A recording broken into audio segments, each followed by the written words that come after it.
krenulo haotično. Pao je sistem za ulaznice i policiji je trebalo 45 minuta da oslobodi teren. Dobrodošli u Katar. A iz Katara, kome je jako stalo kakva će slika otići u svet, poruka da fudbal ujedinjuje ljude. Ali većina komentatora podsjeća gledalaca da je Katar zemlja u kojoj je zločin biti gej, gde su žene sistemski ugnjetavane i gde radnici migranti nemaju skoro nikakvih prava. Mislim da se svi možemo složiti da je ovo najkontroverzniji šampionat ikada. Sve je veoma daleko od fudbala. Kapiteni evropskih reprezentacija koji su najavljivali da će porukama na kapitenskim trakama podržati ugrožena ljudska prava, odustali su. Zaprećeno im je žutim kartonima.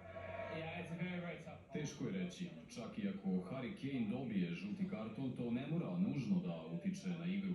Ali ono što se nije usudio danas kapiten engleske reprezentacije, uradila je jedna britanska novinarka. Alex Scott je u živom uključenju sa terena pred utakmicom sa Iranom nosila spornu kapitensku traku.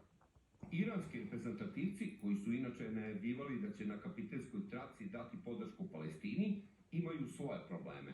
Oni su javno podržali proteste žena u svojoj zemlji.